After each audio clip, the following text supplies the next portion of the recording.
Hello, this is Style of Substance. In this episode, I will be discussing the Cremaster Cycle. Made over the period of 8 years, the Cremaster Cycle is an amalgamation of films, sculptures, drawings, photographs, and art books. This project was helmed by contemporary artist, filmmaker, and mountain climber Matthew Barney, who is an interesting character to say the very least. This video will just be assessing the 5 films of the cycle, which vary greatly in runtime, and were released out of order. The films can be viewed in any way though. The numerical order is most thematically resonant, but viewing it in the release order, 4, 1, 5, 2, and then 3, will reveal the gradual increase of production quality, as well as Barney's evolution in scope and ambition. But what is the cycle about?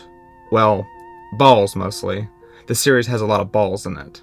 The title alludes to the cremaster muscle, which raises and lowers the testicles in response to temperature. The films are littered with anatomical images and explore the process of sexual differentiation in the embryonic stage, with Cremaster 1 showcasing the most undifferentiated state, and Cremaster 5 the most differentiated.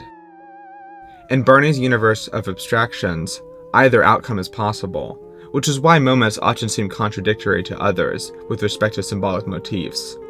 One of the ways I was thinking about the entire cycle at that time was by looking at the model of the way that the reproductive system develops in the fetus, and that for 7 weeks there's no visual difference between the male and female reproductive system, and that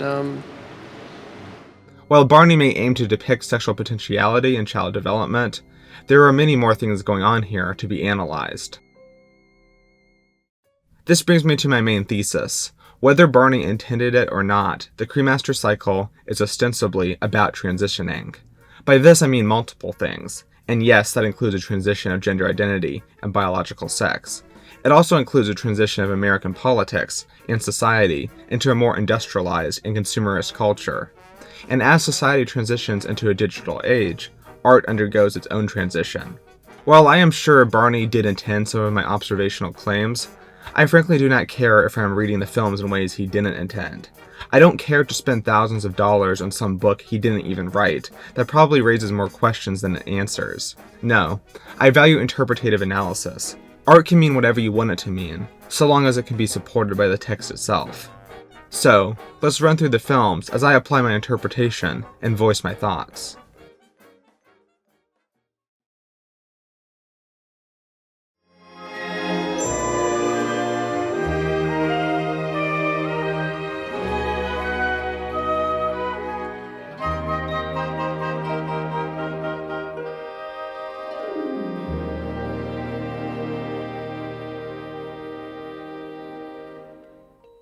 Cremaster 1. Consumer culture is integrated into the DNA of the American identity, including but not limited to human sexuality. At least, that is how it can implicitly be perceived.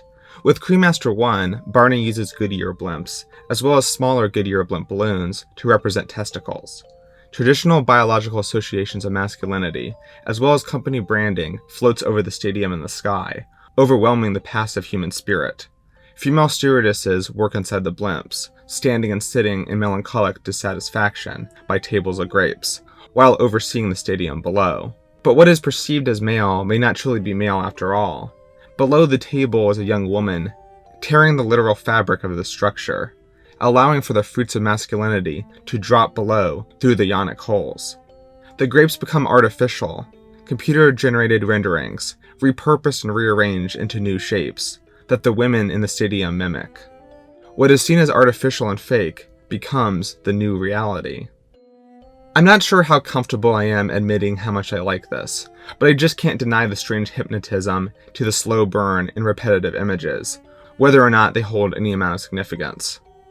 I have read some say that this installment is poorly shot and edited, but I couldn't disagree more.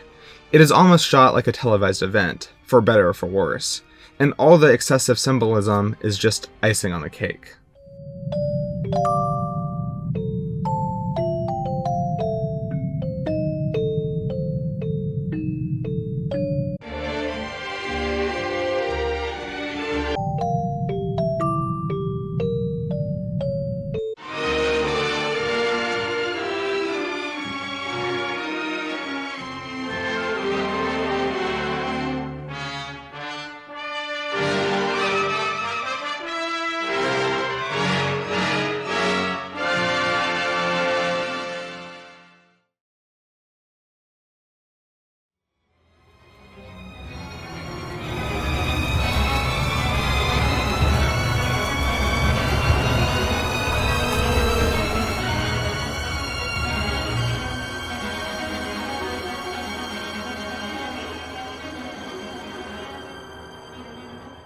Cremaster 2. Cremaster 2 really shows just how far Matthew Barney has come as a filmmaker. He wants to be taken seriously, not simply as a video artist, but also as a director, and I personally think he succeeds. Sure, there may be long stretched out scenes with little narrative progression, but that's part of the experience, as the film gives us more than enough time to soak it all in. Each moment is filled to the brim with creative spectacle and thematic nuance. And of course, the film only further supports my case that the series is about transitioning, through its memorable visuals. The film opens and ends with a shot of a curious sculpture, an artificial uterus, or an architectural honeycomb saddle, meaning that the film not only comes full circle, but continues where Cremaster 1 had left off. Saddles and honeycombs encompass much of the film's symbolic motifs, the former being a sign of domestication, yet also a source of discomfort for one's testicles, and the latter being a complex construction by tiny agents of Mother Nature. As Barney's characters undergo gender confirmation, bees construct their honeycombs. The visuals support it. There are honeycomb vaginas and honey dipper penises. What may sting you becomes your friend, as the song of the honeybees aids in this transformation.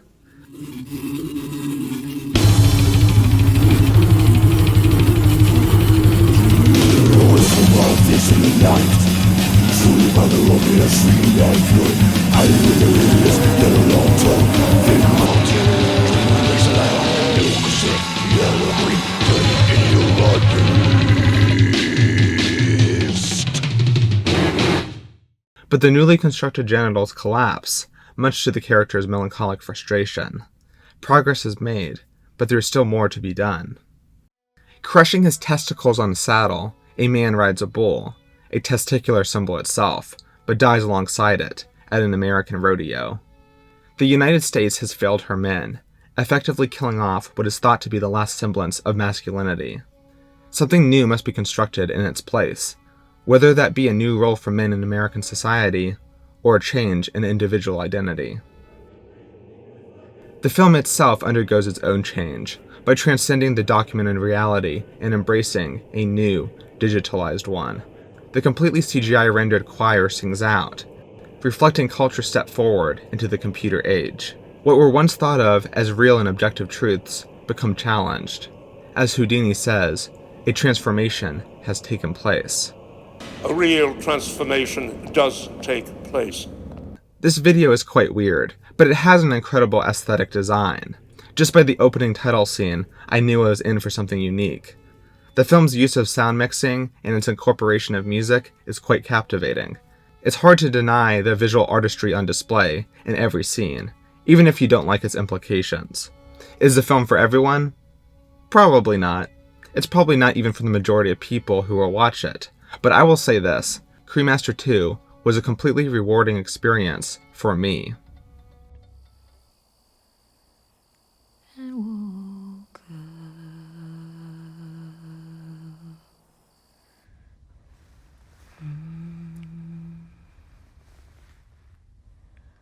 Long days waiting for your love again. Long nights, restless, scattered thoughts, wondering what's become of all our chances, wondering what's become of all our chances.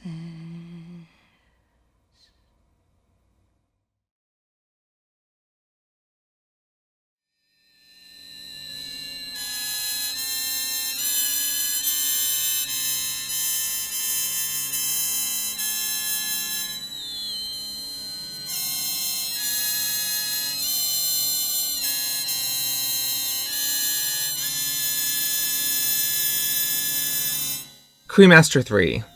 I am sure a good case can be made for so many different interpretative readings of Cremaster 3, as well as the series as a whole. However, I think this 3-hour magnum opus is to be seen as the core of the series, and the key film for analysis. The events that unfold surely fuel my interpretation. Vehicles smash into one another and a skyscraper is built. As one body is crushed into oblivion, a new one is birthed. Ostensibly, these films aim to express the potentiality for gender, which means discarding our common understanding of what defines that on biological terms. Though that does make for its many symbols to become muddled together, for the scenes to be confusing, but I will argue that the interpretation holds up regardless. After all, just as metal plates are being stacked to form an artistic structure, one of Barney's various characters, of an extremely unspecified sex, undergoes an operation. This is represented through dental surgery and a prolapsed anus that spills out the character's teeth, yes, but the abstractions still represent as much. The character eventually dons a skirt of flesh, and is celebrated for their transition, just as the building is decorated with large ribbons. However, physical transitions are not the end-all be-all. There is also the path of self-acceptance and affirmation. A good portion of the rest of the film is dedicated to the order, a sequence in which Barney's character undergoes an endurance test and climbs their way to the top to achieve self-validation. It's a struggle, but this character perseveres.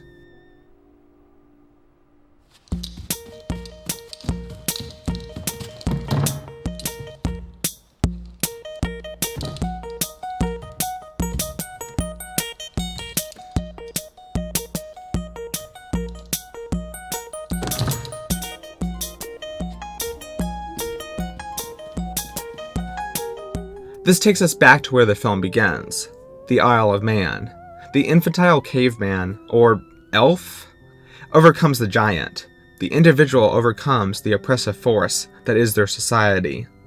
This is the next step for the evolution of man, or whatever we are to call humankind and its successors. I think I finally figured out why the testicular symbolism actually gets to me.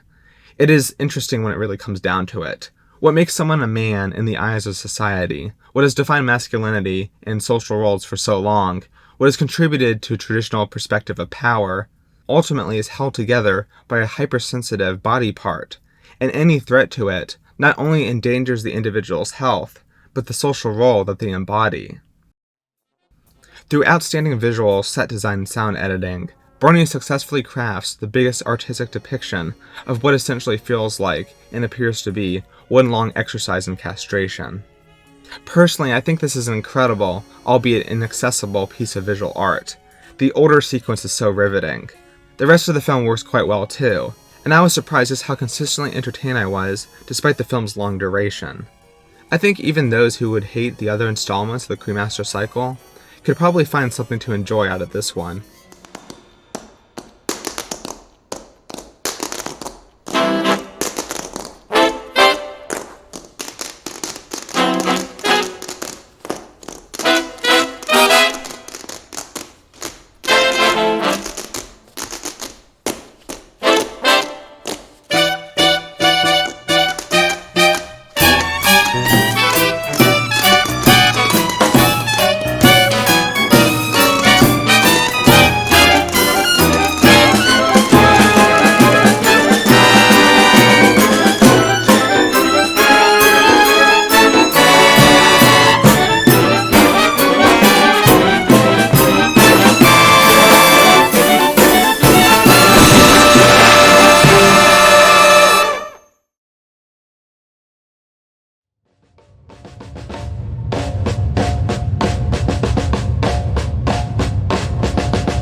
Cremaster 4. Mythology meets modernity. Blue and yellow vehicles race each other in opposite directions, as a fawn tap dances in its newly fitted shoes, until creating a hole to escape. The juxtaposition of images invites us to make a connection like none other before, the excruciating and uncomfortable dance aligned with the high-speed race. Cremaster 4 is set on the Isle of Man, and incorporates its legends in a new and transformative way. The film is about more than just balls, but it's not like there isn't a lot to explore on the subject of genitals, that for many people inaccurately defines one's gender. I assume its abstract images are in some ways meant to represent or comment on body dysmorphia, or perhaps even gender dysphoria. It certainly ticks a fair amount of boxes. The race itself showcases the paradoxical and indecisive thoughts in someone as their body and mind are yanked in opposite directions. Society says one thing, the individual may say another, even if they will come to the same inevitable finish line regardless. I assume we are to view Barney's fawn character as male. However, its gender is yet to be determined. It is surrounded by naked fairies, with no specified gender. The ones outside wear feminine dresses, but there's an undeniable androgynous element to their appearances. They aid in what I cannot help but view as a physical transition of sorts. They fit the fawn's shoes and tuck testicular objects into its pockets. The fawn stares at itself in the mirror, looking at its shaven, or perhaps biting horns, before concealing them with its hair. There's a bit of ambiguity to what exactly signifies gender here. If it is wanting to become a man in the traditional sense, it is fitting to hide what is comparable to the breast of the past. Alternatively, it could be budding horns, and progress is in the making. It's probably both, with gender and sex being highlighted as arbitrary distinctions, with foggy definitions. The tap dance does create a yonic hole in the ground after all, one that the character plunges into.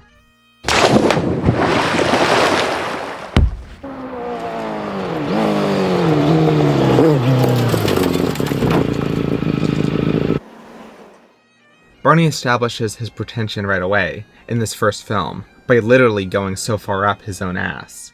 As Barney bathes in Vaseline jelly, he crafts something new, and perhaps something beautiful, though one could only hope. This is matched with the race's grand finale. Testicles ooze out of the racer's jacket. What becomes of the character is the ultimate victory prize. A musical pair of testicles acting as bagpipes to play a song for all of us. A new potential for sex and gender is successfully established. I think Cremaster 4 is the weakest of the series, which is not a complete surprise considering it is also the first one released. While it is indeed the most underwhelming, Cremaster 4 still has plenty of striking visuals that will stick with the viewer for some time.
Cremaster 5.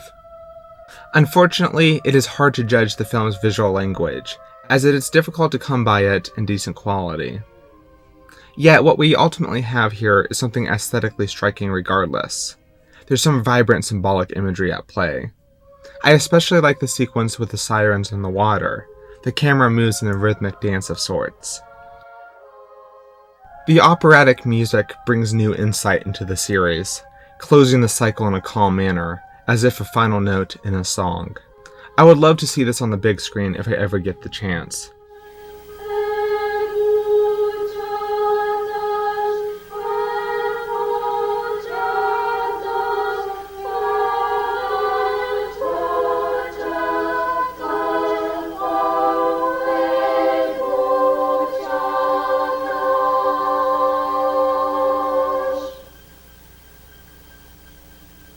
After watching Cremaster 5, it will become apparent why you should see the films in numerical order, with the capitalist hold on the human body being the starting point, the epic of sexual and cultural evolution as the centerpiece, and the operatic achievement of transition as the conclusion. This is confirmed time and time again as Barney's character climbs up the opera house and plunges once more into the water to swim and be free. The testicles drop, and traditional masculinity is achieved in a biological sense. But even in this ambivalent climb to paradise, I am not entirely sure if Barney truly reaches the fullest potential of sex and gender. Because ultimately what we have here, from what I can tell, in all likelihood, is a man. At least I assume. But by ultimately adhering to this traditional binary in the end, the character may have gained what he wanted. Yet, there still seems to be more to be gained for the human spirit, doesn't there?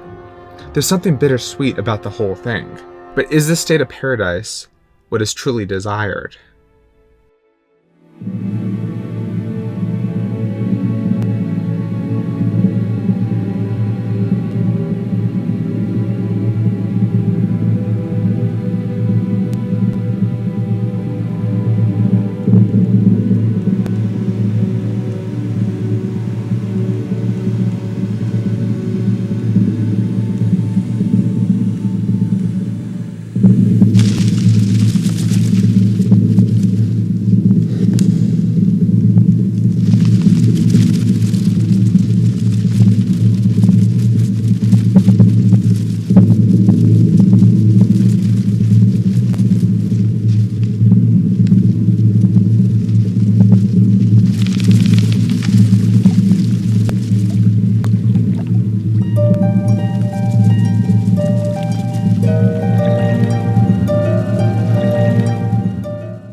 Special thanks to my patrons, Pseudomoron, George, Yakovijanoi, and Greg.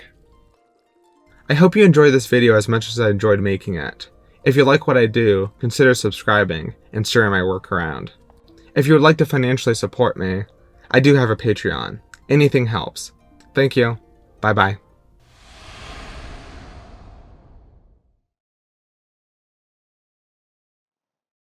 Put simply, the production values are subpar by any standard that isn't narrowed down to home movies shot by drunk guys at the bar. Does it get pretty at times? Sure, but it never really manages to climb higher than talented amateur. The editing is practically non-existent. What exactly is your discipline?